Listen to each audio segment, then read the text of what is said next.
Sud Radio, les vraies voix qui font bouger la France. 19h-20h, les vraies voix responsables. On est ravis de vous retrouver, en tout cas comme tous les mercredis, les vraies voix responsables avec Philippe David. On est ensemble jusqu'à 20h et on va vous parler de cette responsabilité sociétale des entreprises. Au sommaire de cette émission, l'éthique dans tout ça, c'est une vraie question. La RSE pèserait dans la balance chez 3/4 des salariés français quand ils recherchent une entreprise où travailler, Philippe. Oui, RSE comme responsabilité sociétale des entreprises. La notion est montée en puissance ces dernières années.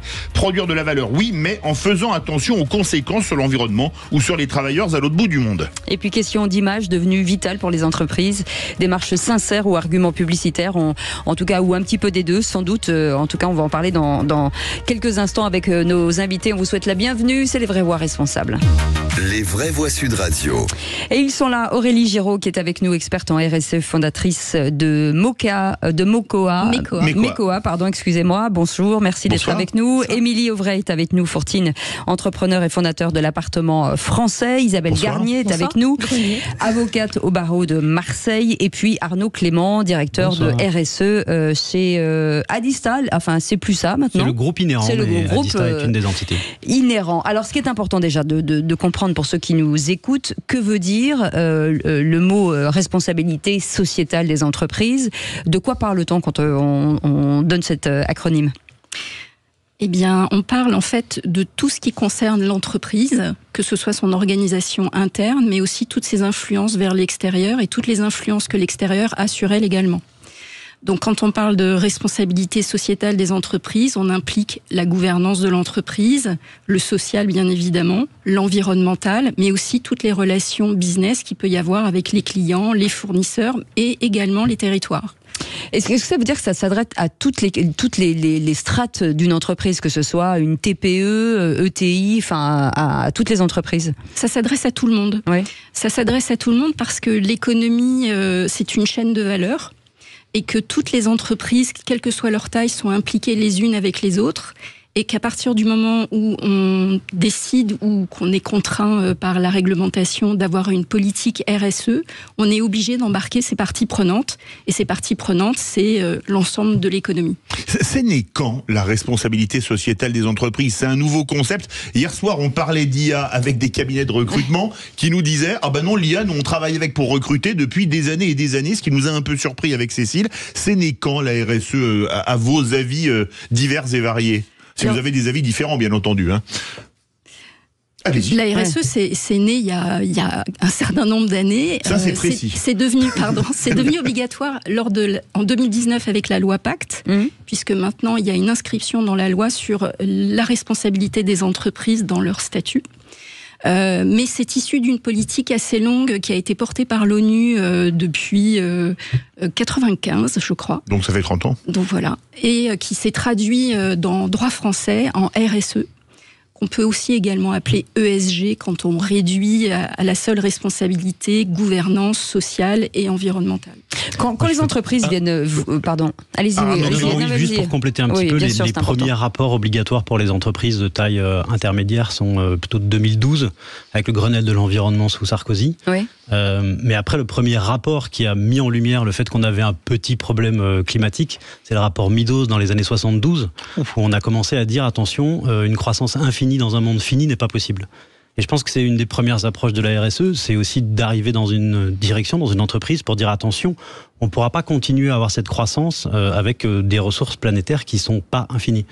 Et donc c'est un des rôles de la RSE, il n'y a pas que l'environnement, mais c'est un des rôles primordiaux.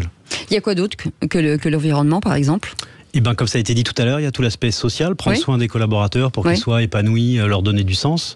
Et on voit que c'est une mode très importante dans les entreprises depuis le Covid, depuis cette crise qu'on a vécue, où on s'est dit finalement avoir du temps pour soi. Oui, parce que c'était pas flagrant avant le Covid quand même si c'était obligatoire, on sentait pas vraiment les entrepreneurs, en tout cas, très enclins à changer de modèle.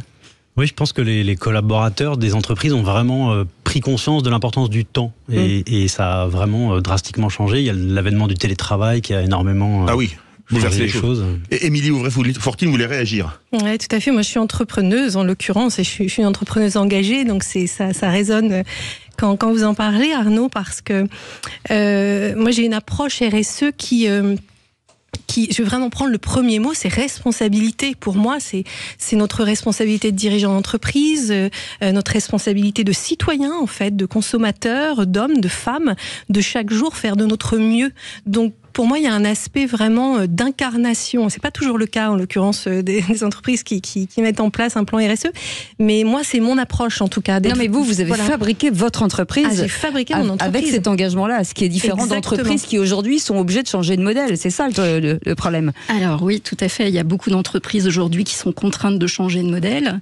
Elles le sont contraintes par la réglementation pour certaines, notamment la fameuse réglementation européenne qui s'appelle la CSRD, qui est arrivée en janvier. Ça veut dire quoi, CSRD ? C'est le piège. En RSE, il y a tellement d'acronymes. Ouais, alors, c'est corporate, sustainability, reporting, directive. Voilà, ça a l'air sympa. Vivement le week-end. Durabilité, c'est la directive. Sustainability, c'est durabilité, c'est ça. Ouais, exactement. Vous vouliez réagir notamment Isabelle Grenier, oui, maître Isabelle Grenier, pardon, vous êtes avocate. On peut m'appeler Isabelle. Oui, effectivement, quand on parlait tout à l'heure de RSE, c'est effectivement une notion ancienne. Dès les années 50, il y avait déjà des rapports qui pointaient cette responsabilité sociétale des entreprises. Mais effectivement, c'est une préoccupation qui a émergé assez récemment. Dans la réglementation française, vous parliez de 2012 et des lois Grenelle, mais il y avait déjà la loi Nouvelle Régulation Économique de 2001 qui imposait effectivement aux grandes entreprises cotées d'avoir un reporting annuel de leurs obligations sociales et environnementales. Mais la difficulté, en fait, ce dont on s'est rendu compte, c'est qu'en fait, il y avait une distorsion, il y avait en fait des actions de communication. Il y avait beaucoup de sociétés qui communiquaient sur leurs responsabilités sociétales et en fait, c'était un peu du greenwashing. Oui, c'est ça.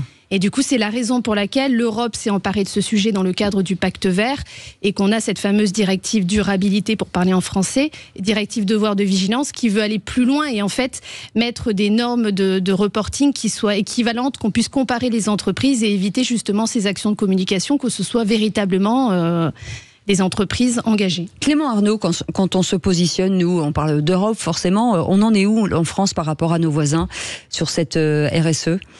Je pense qu'on est un pays plutôt avancé. Cette fameuse CSRD, on est le premier pays à l'avoir transposée dans la loi française.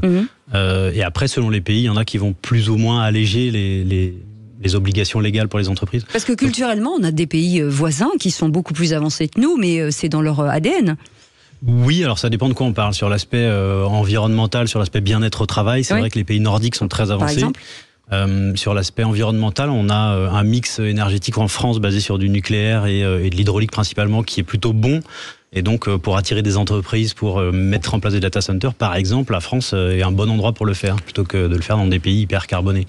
Mais il y a une question qui se pose. La France est le pays qui a le record d'inflation législative, mais de lois non appliquées.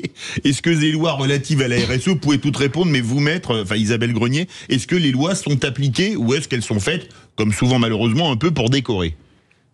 Alors, on peut nuancer. Je vous sens dubitative. On peut nuancer le propos, mais c'est vrai qu'on est un des pays qui a le plus de législation, qui a le plus intégré en fait la RSE dans le champ législatif et réglementaire, donc dès 2001.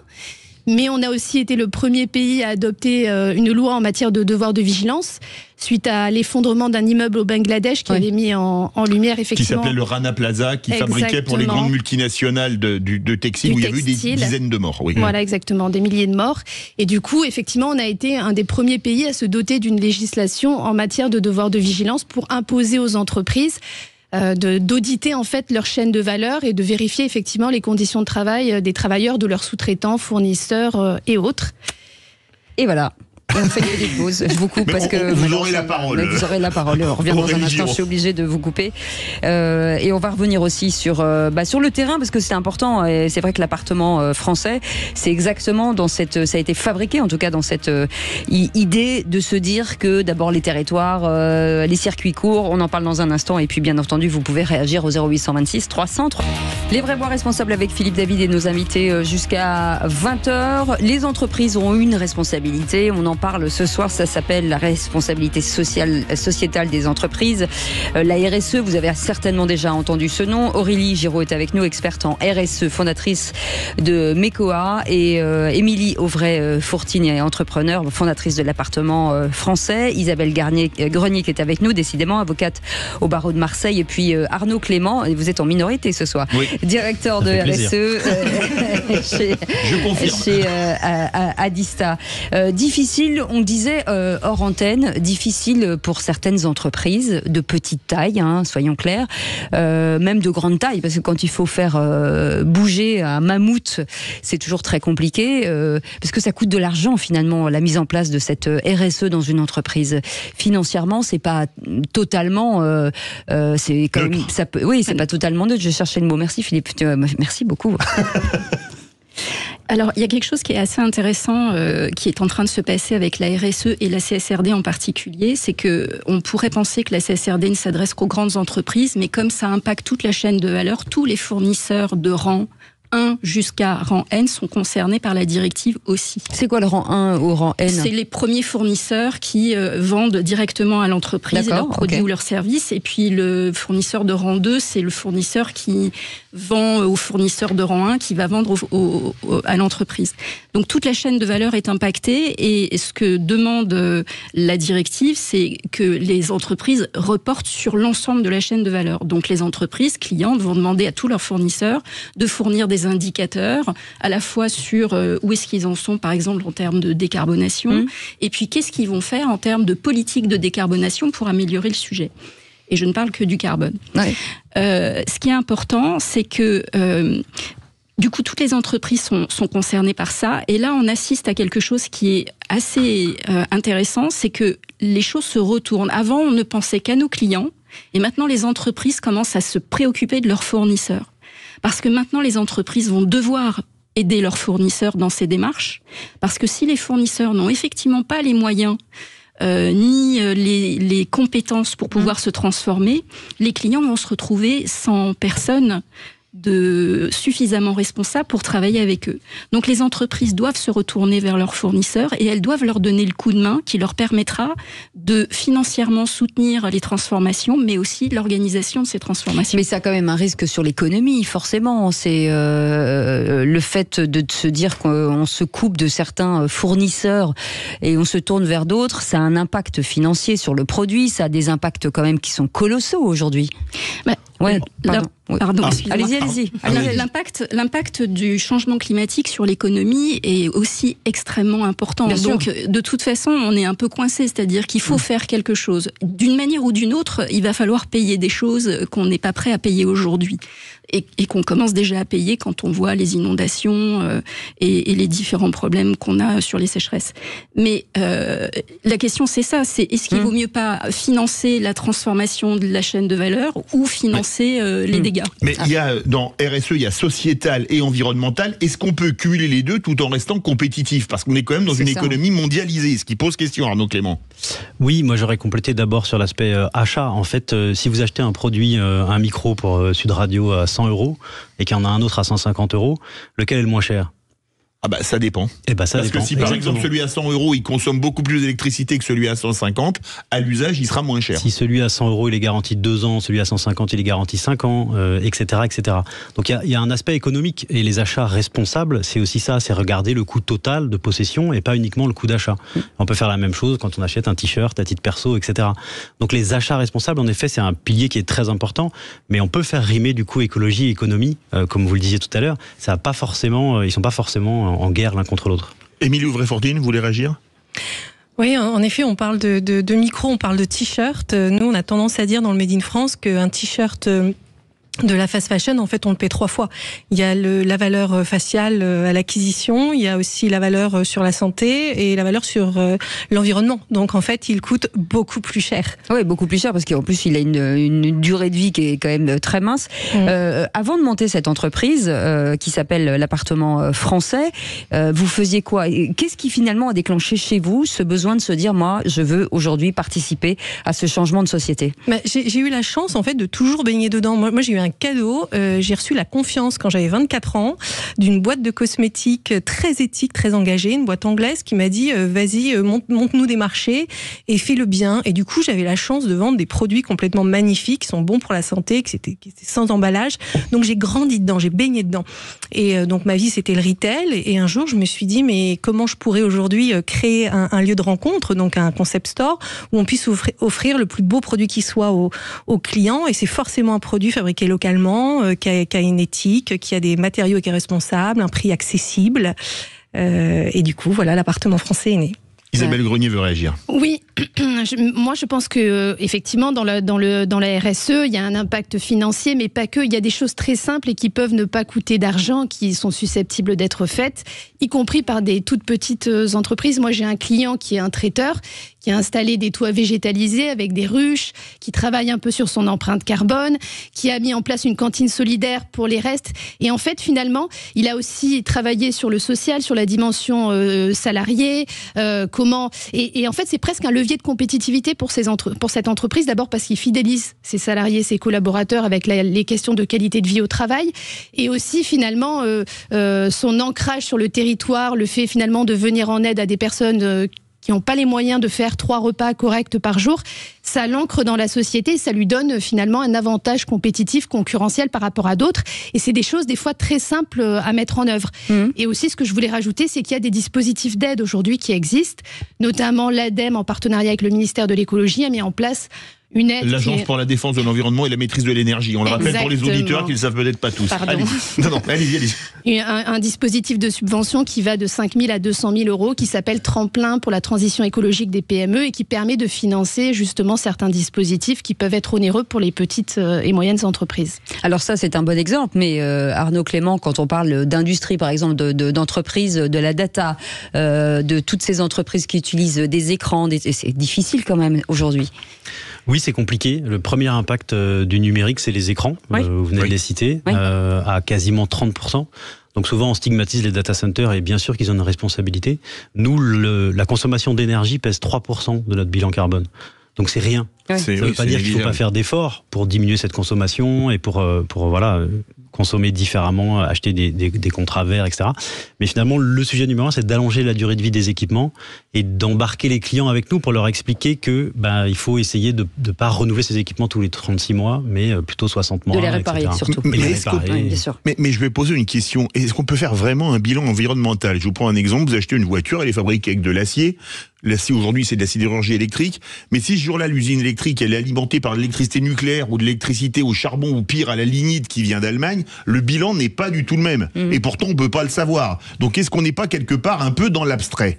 Ou dans la volonté, je vais être un peu provocateur, de se faire plaisir et de se donner une bonne conscience. Alors, d'abord, je voudrais rajouter quand même quelque chose de très positif, c'est que les entreprises qui ont mis en place des politiques RSE, selon l'étude de France Stratégie, engrangent une performance de 13% supplémentaire que les autres. Donc c'est quand même... Qu'est-ce que vous appelez performance ? C'est pas uniquement le résultat financier. Performance économique de l'entreprise, développement de l'entreprise de 13 points supplémentaires que celles qui n'ont pas commencé à travailler sur leur stratégie RSE. Ça, c'est une étude de France Stratégie, donc c'est plutôt encourageant. Ce qui est assez énorme quand même, 13%. Oui, c'est beaucoup. Oui. Après, par rapport à votre question, en fait, on a des informations. On n'a pas toutes les informations, mais on a des informations. Mais ce que vous relatez là est très intéressant parce que, en fait, aujourd'hui, c'est un des freins à l'amélioration des choses, c'est-à-dire qu'on cherche des données exactes. Oui. Or, en fait, la RSE, c'est pas une science exacte. C'est une science de progression. Enfin, c'est une discipline de progression. Aujourd'hui, ce qui compte, c'est de faire mieux. C'est pas de savoir si mon bilan carbone, il est au kilogramme près de CO2. C'est de changer le paradigme, en fait. C'est est-ce que le volume de carbone que j'émets aujourd'hui en construisant une voiture, il est à peu près XY, voilà. Et combien je réduis, comment je fais pour réduire cet impact, pour améliorer ma trajectoire. Donc la RSE, en fait, c'est ça, c'est améliorer la trajectoire, à la fois sur la partie environnementale, mais aussi sur le social, sur la gouvernance et sur la relation des affaires. Arnaud Clément veut Pour réagir. compléter, on sait compter le carbone aujourd'hui par rapport à votre question. C'est facile, ça fait 20 ans qu'on sait le faire. De plus en plus, ce qu'on fait, c'est qu'il y a des méthodes qui sortent à l'ADEME, qu'on a cité tout à l'heure, pour dire on va compter de la même façon chez 2 opérateurs différents, chez 2 personnes qui fabriquent des vêtements. Donc il y a des méthodes pour compter. On perd un temps fou à compter. Et c'est rock'n'roll à faire. Et c'est contre-productif. On sait qu'à la fin, on a un résultat qui est à peu près faux. Oui. Donc c'est utile de compter pour avoir un résultat à peu près faux. Arrêtez de compter, c'est ce que je dis à mon banquier, moi, tout le temps. C'est l'absurdité des lois qui nous obligent à compter. Mais ça a un côté vertueux qui est que du coup, il faut réduire et on sait mieux comment réduire une fois qu'on a compté. Nous, 3% de nos émissions qui venaient de l'énergie, avant de compter, on ne pensait pas que c'était aussi faible.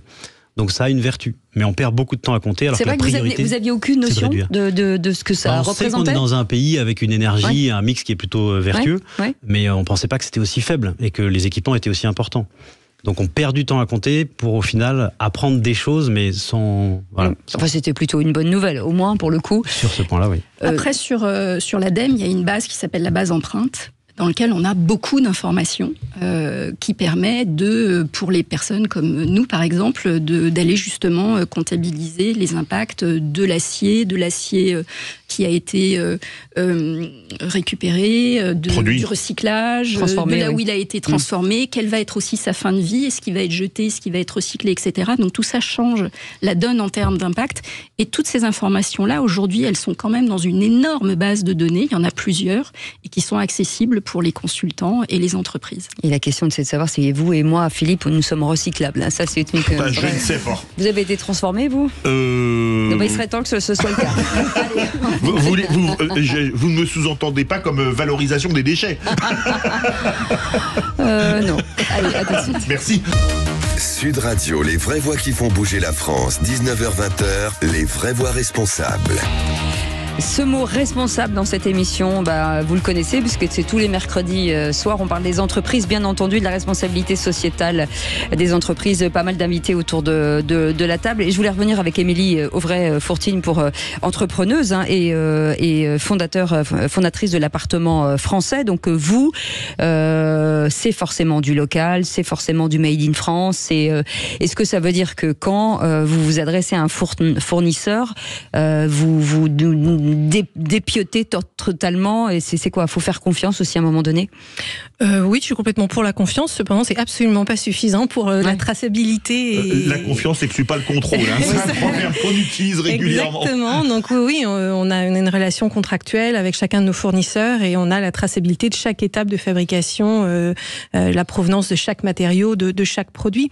Mais j'aimerais revenir sur l'aspect économique, dans la réalité terrain de la TPE, PME, de l'entrepreneuriat.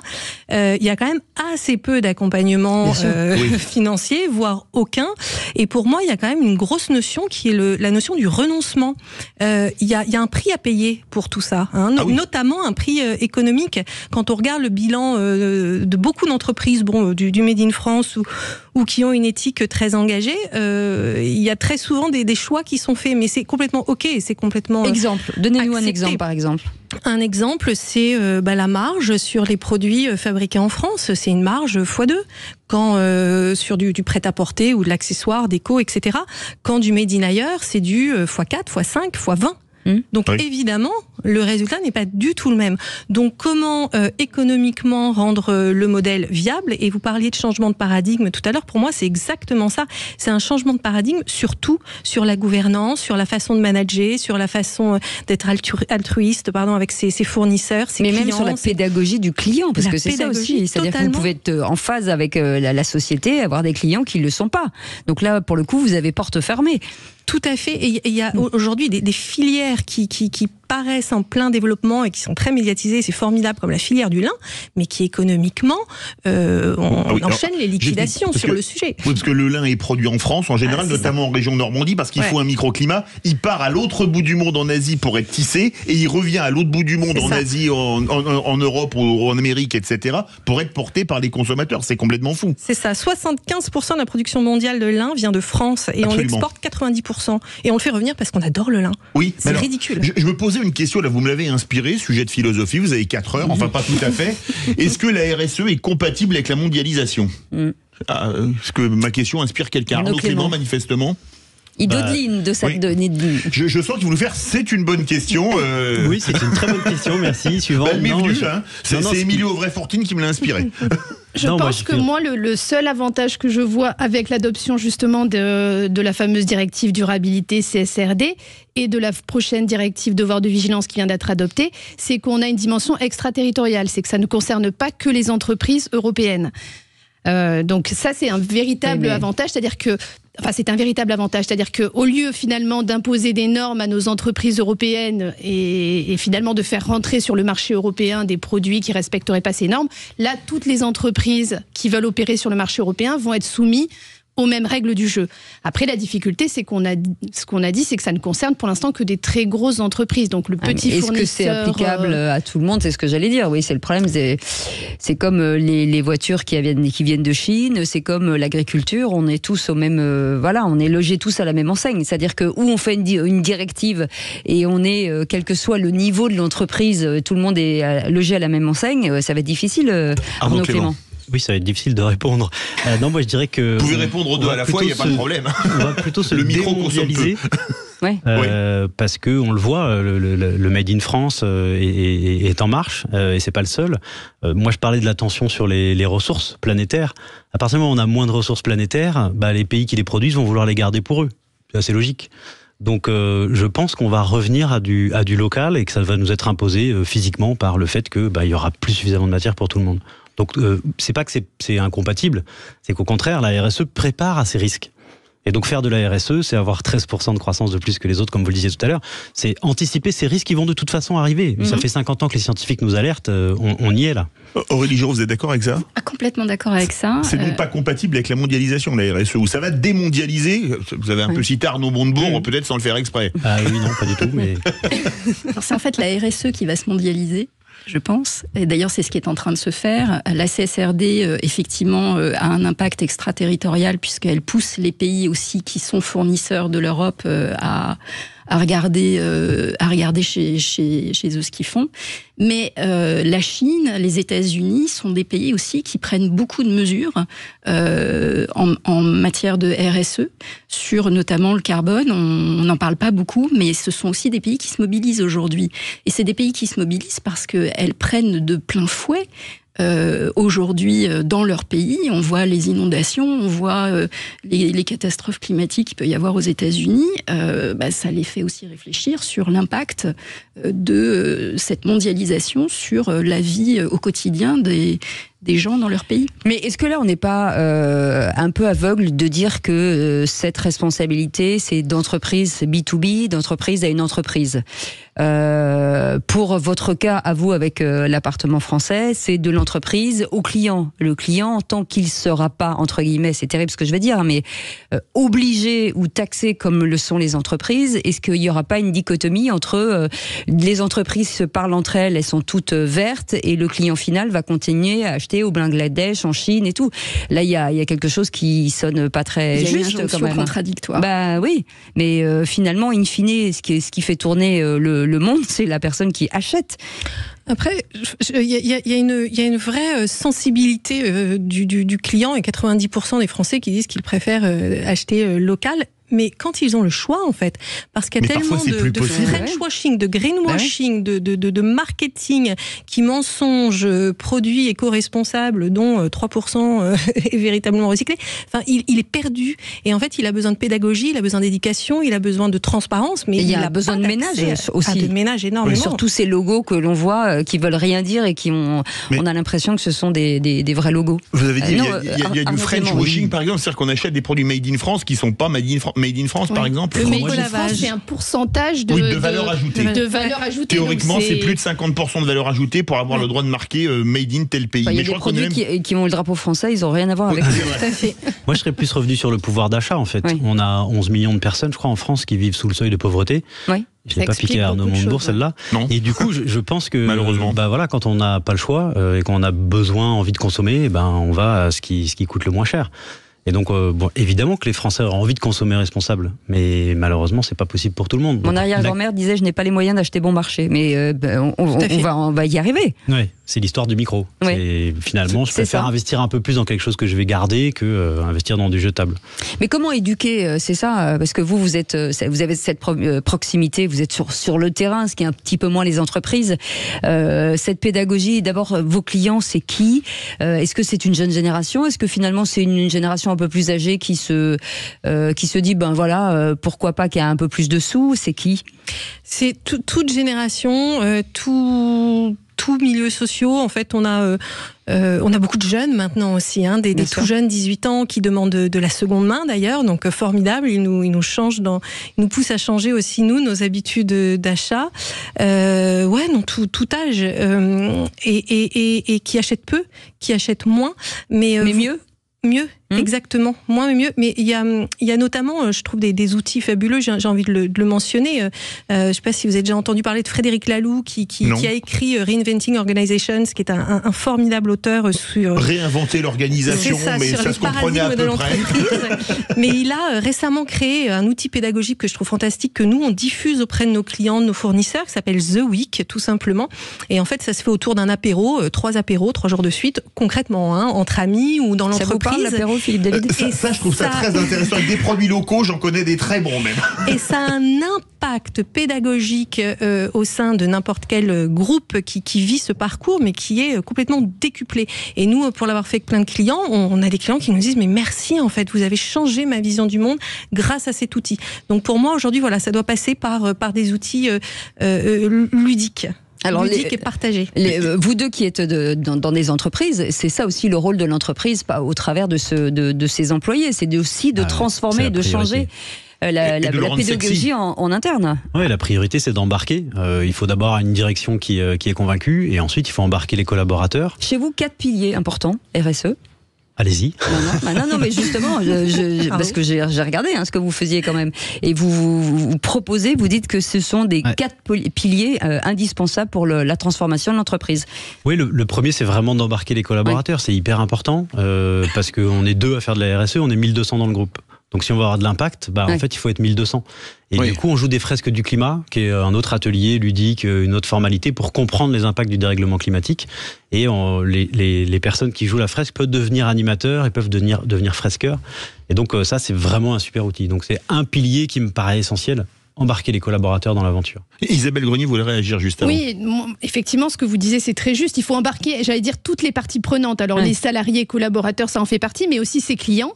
Vraiment, toutes les parties prenantes. Et moi, ce que je pense, effectivement, ce que vous disiez, il y a une dimension d'éducation, c'est-à-dire que le client a un rôle majeur à jouer. Moi, ce que je trouve positif aujourd'hui, c'est qu'on commence à voir, moi, l'école et labelliser l'école de mes enfants éco-responsable. Donc, pique-nique, aucun déchet, 0 déchet. Et on commence à avoir cette conscience écologique. D'ailleurs, moi, je me fais taper sur les doigts si je jette quelque chose qui va au recyclage par mégarde.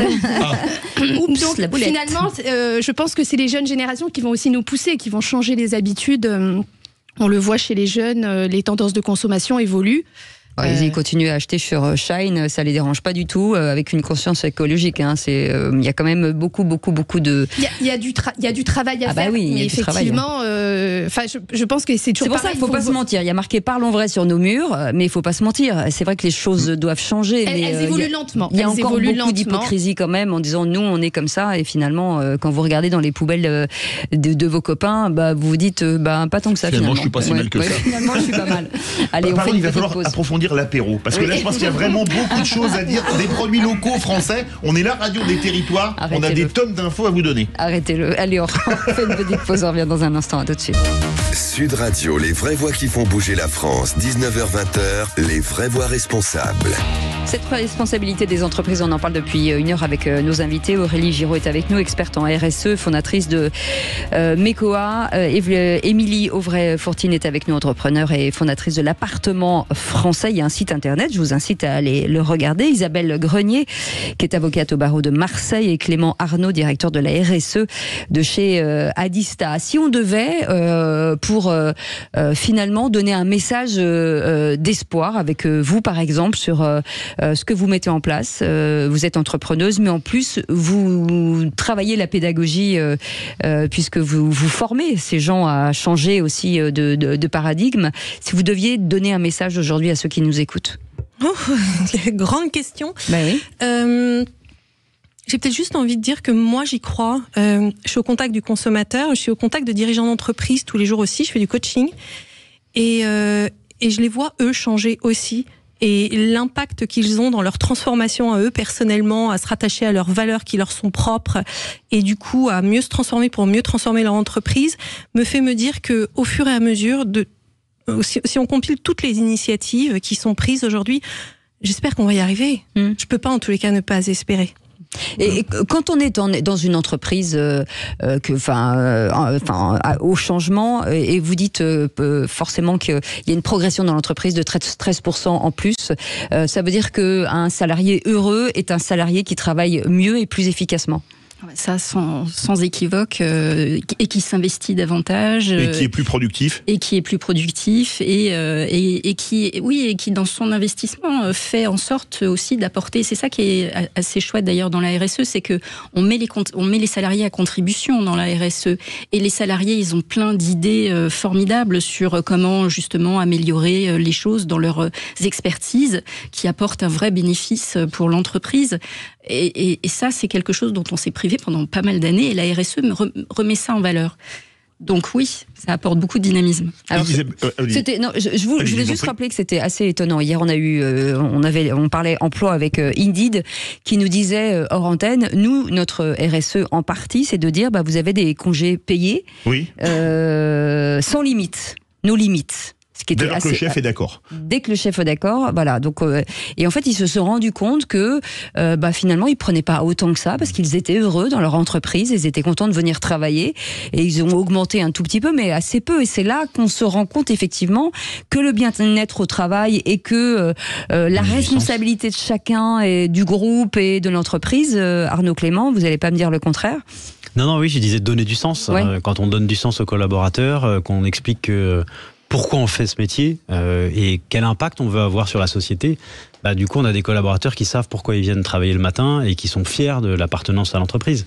Donc soit parce qu'on les a embarqués dans la RSE et qu'ils sont acteurs au quotidien, soit parce qu'ils sont fiers de voir les résultats qu'on a dans l'entreprise. Ou qu'on les a valorisés dans leur expertise, eux aussi. Exactement. Ouais, ça c'est Par important. exemple, nous, on a un logisticien, ça m'a marqué, on a gagné un trophée sur l'économie circulaire parce qu'on réemploie 2022. les équipements de nos clients.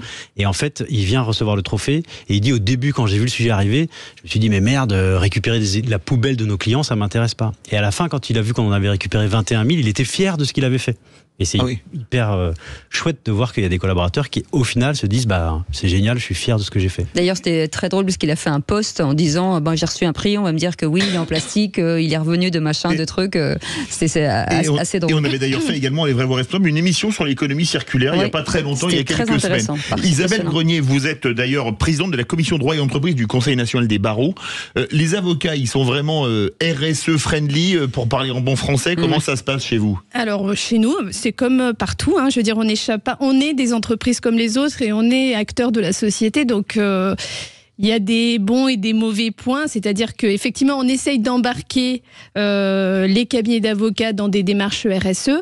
Effectivement, tout le monde n'a pas la même vitesse, mais voilà, il commence à y avoir. Sur quel sujet, par exemple, comment on peut avoir une RSE dans un cabinet d'avocats? Dans un cabinet d'avocats, alors nous, par exemple, au Conseil national des barreaux, qui est l'institution en fait qui représente les avocats, il y a un guide sur la responsabilité sociétale des cabinets d'avocats qui a été fait, qui s'articule en fait sur une démarche environnementale, effectivement, réduction du papier, détecteur de mouvement pour les éclairages. Voilà, les éclairages, la réparation, enfin tout ce que peut faire une entreprise de petite taille, les machins, exactement. Recycler les capsules de la machine à café. Toute une partie éthique, le pro bono. Il y a beaucoup d'avocats qui font du pro bono. C'est-à-dire la défense, par exemple, gratuitement. Voilà. Oui. Il y a à Paris le bus de la solidarité. À Marseille, on a une association des avocats qui viennent gratuitement pour les femmes victimes de violences conjugales. Donc il y a des activités pro bono. Il y a aussi la qualité de vie au travail, la fidélisation des collaborateurs. Au barreau de Marseille, on a développé une crèche parce que c'est vrai que pour les professions libérales et les jeunes mamans, c'est une problématique quand vous avez des audiences très tôt ou qui finissent très tard, surtout très tard. Garde à vue toute la nuit, etc. Voilà. Donc finalement de se sortir de ce stress de la garde des enfants. Donc en fait, il n'y a pas une seule chose, c'est plusieurs axes.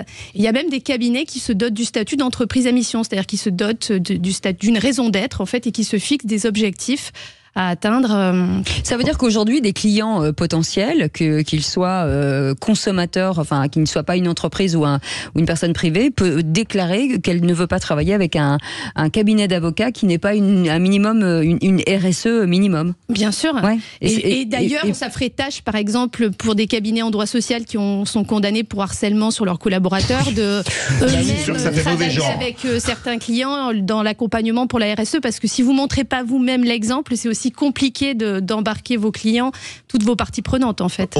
On a l'impression qu'on est en train de changer de paradigme. Je me trompe ou pas ? Ah non, on est en train de changer de paradigme.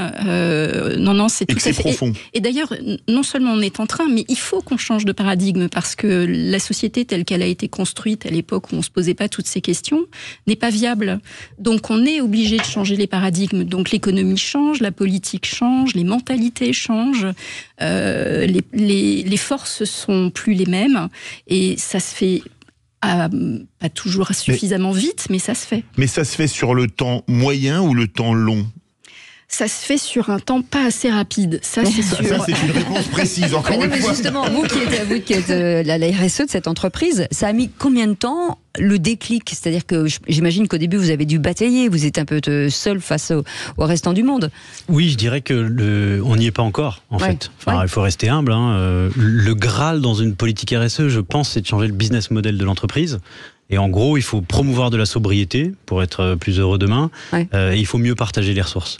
Et donc, y a des choses sur lesquelles on y arrive. Quand je cite cet exemple de réemploi de matériel, là, on est bon, c'est l'impact numéro 1 du numérique, c'est super. Mais il y a d'autres choses qu'on fait moins bien. Donc, voilà, le partage, dans l'aspect informatique, on n'est pas mauvais. On a des data centers qui mutualisent les équipements, etc. Donc, il y a des choses qui consomment de moins en moins. Qui consomment de moins en bien, mais de mieux en mieux. Mais par contre, on consomme de plus en plus. On consomme de plus en plus de data, de plus en plus d'écrans, etc. Donc, le pilier sobriété est très compliqué. D'embarquer les collaborateurs, d'embarquer les clients, les fournisseurs. Mais on est sur le temps long, pour poser la même question qu'Aurélie Giraud. On est sur le moyen terme, 10 ans, 20 ans, pour atteindre un très très bon niveau de RSE.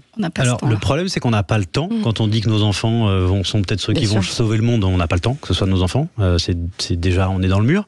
Après, si on prend un peu de recul et qu'on est positif, qu'on voit le verre à moitié plein, il y a beaucoup de choses qui se passent. Il y a plein de choses positives. Donc oui, je pense qu'on va y arriver, mais... Faire un bilan déjà, ça nous permet de monter une marche supplémentaire. Émilie Auvray-Fortine, quand vous regardez ce que vous faites, vous, qu'est-ce que vous avez encore à faire, vous, sur quoi vous pourriez éventuellement améliorer le quotidien de votre entreprise ? J'ai envie de dire par rapport à l'offre. Même si vous avez l'air d'être parfaite autour de cette table. Loin de là, on est toujours en évolution et justement c'est pour nous, c'est les jeunes qui nous montrent la voie. Nous on adore déjà avoir des salariés très jeunes et puis nos clients très jeunes aussi justement qui nous challenge sur mais où est la seconde main made in France évidemment. Bien sûr. Oui. Donc du coup on met en place un service où nos clients peuvent nous ramener leurs vêtements made in France et on remet dans le circuit, ça leur génère un bon d'achat dans du made in France. Enfin, voilà, ils nous poussent dans nos retranchements dans tout ça, dans notre façon aussi de gouverner l'entreprise. Et en fait, autour de la table, je crois qu'on a tous plus de 40 ans. Enfin, je suis désolée, mais c'est eux maintenant qui gèrent l'entreprise. Excusez-moi, il y a certains qui sont à 40 ans vraiment TTC avec une TVA à 33, comme à l'époque. Mais pour moi, il faut les écouter. Ils sont bien plus drastiques que nous. Ils sont intransigeants sur beaucoup de sujets et c'est eux le futur et j'ai envie de les écouter, ouais. Et comment vous êtes avec vos enfants en général ? Est-ce que vous êtes très dur ou très... A priori, Isabelle Grenier, tu vas mener à la baguette. C'est mes enfants qui sont plus durs.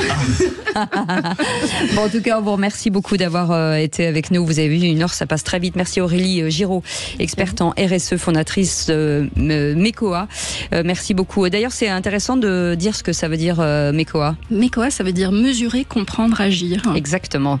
Émilie Auvray-Fortine, merci beaucoup, entrepreneure et fondatrice de l'appartement français. Isabelle Grenier, merci beaucoup, avocate au barreau de Paris et présidente de la commission droit et entreprise du CNB. Merci beaucoup Arnaud Clément, directeur de la RSE chez Adista. Merci beaucoup.